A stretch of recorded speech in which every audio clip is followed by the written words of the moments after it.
அஸ்ஸலாமு அலைக்கும் வரஹ்மத்துல்லாஹி வபரகாத்துஹு. அல்ஹம்துலில்லாஹி அலா குல்லி ஹால்.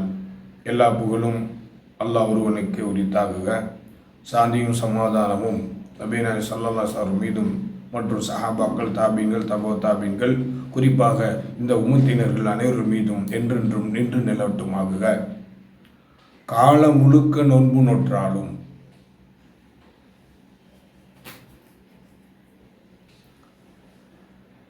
عن أبي هريرة رضي الله عنه أن رسول الله صلى الله عليه وسلم قال من أفطر يوما من رمضان من غير رخصة لم يجزه صيام الدهر.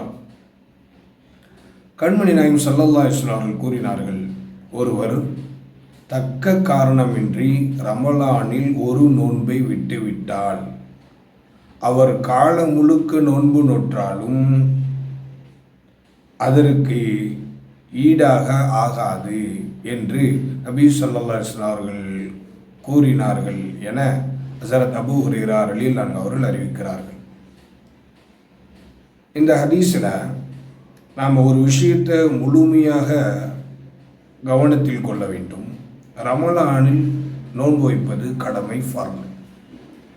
இப்போ அந்த ஃபர்லான நோன்பை காரணமே இல்லாமல் நாம் விட்டுவிட்டோம் அப்படின்னு சொன்னால், அப்போ அந்த நோன்பை நம்ம வேற ஒரு நாட்களில் கலா செஞ்சாலும் ரமலானில் வைக்கக்கூடிய நோன்புக்கு அது ஈடாகாது என்பது மட்டும் உண்மையான ஒரு விஷயம்.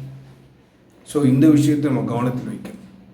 அதனால தான் ரமலானுடைய நோன்புகளில் நமக்கு ஏதாவது உடல்நிலை சரியில்லை, ஏதோ ஒரு காய்ச்சல் அல்லது வயிற்று வலி போன்ற காரணங்களால் நம்ம நோன்பை விட்டுட்டோம் அப்படின்னு சொன்னாலும், ரமலானில் வைக்கக்கூடிய நோன்புக்கு வேற ஒரு நாட்களில் அதே நோன்பை நம்ம கலா செஞ்சாலும் இந்த நோன்புக்கு என்ன ஆகாது, அது ஈடாகாது என்பது தான் நபி ஸல்லல்லாஹு அலைஹி வஸல்லம் அவர்கள் இந்த ஹதீஸில் சொல்லி தருகிறார்கள்.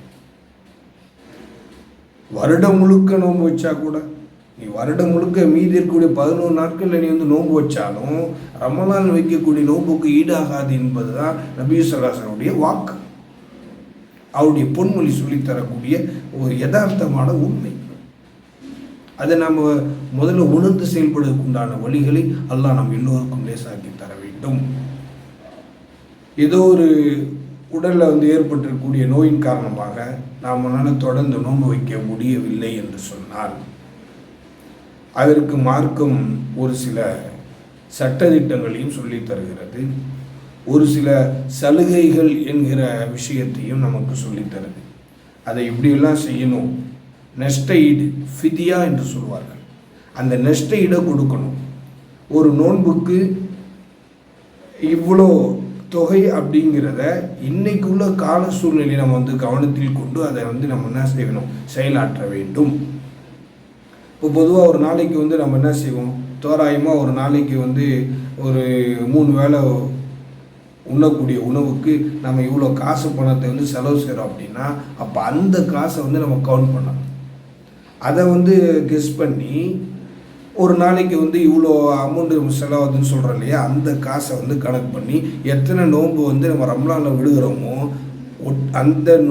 அந்த எத்தனை நோன்பு விடுகிறோமோ அந்த நோன்பு கணக்கு வச்சு, இப்போ 10 நோன்பு அப்படின்னா இப்போ ஒரு நாளைக்கு 300 ரூபா செலவு பண்ணுறோம். அப்போ என்ன ஆகுது, 10 நோன்புக்கு எவ்வளோ செலவாகுது, 3000 ரூபா செலவாகும். அப்போ இப்படி கணக்கு பண்ணி நம்ம என்ன செய்யணும், அதற்கு உண்டான நோன்புக்கு உண்டான கஃபாராவை நாம் முழுமையான முறையில் அதற்குரியவர்களுக்கு அந்த காசு பணத்தை நம்ம என்ன செய்யணும், சரியான முறையில் செட்டில்மெண்ட் பண்ணணும். ஆக எல்லாமெல்லாம் ரமலானில் காரணம் இல்லாமல் விட்டுவிட்டால் அதற்கு நம்ம வருடம் முழுக்க நோன்பு வச்சாலும் ஈடாகாது. காரணத்தோடு சில நோன்புகளை நம்ம விடுதோம் என்று சொன்னால் அதற்கு மார்க்கத்தில் ஒரு சில சட்டத்திட்டங்கள் இருக்குது, சலுகைகள் இருக்குது. அந்த அடிப்படையில் நம்ம நோன்பைக்கு உண்டான அந்த கஃபாராவை, ஃபிதியாவை சரியான முறையில் அது உரியவர்களுக்கு போய் சேரக்கூடிய வழிகளையும் நாம் தேடிக்கொள்ள வேண்டும். அதற்கு அல்லாஹ் அருள் புரிவானாக, கிருபை செய்வானாக. முந்தைய 10 ரஹ்மத்தை கேளுங்கள் என்று சொன்னார்கள். அந்த 10 நாம் இன்று நோன்பு திறக்கிற நேரத்தில் நாம் நிறைவு செய்ய போகிறோம். அல்லாஹ் தஆலா நம் எல்லோரையும் தனது ரஹ்மத்தின் அருளோடு ஒன்று சேர்ப்பானாக. வாஹிர தாவானா அல்ஹம்துலில்லாஹி ரப்பில் ஆலமீன்.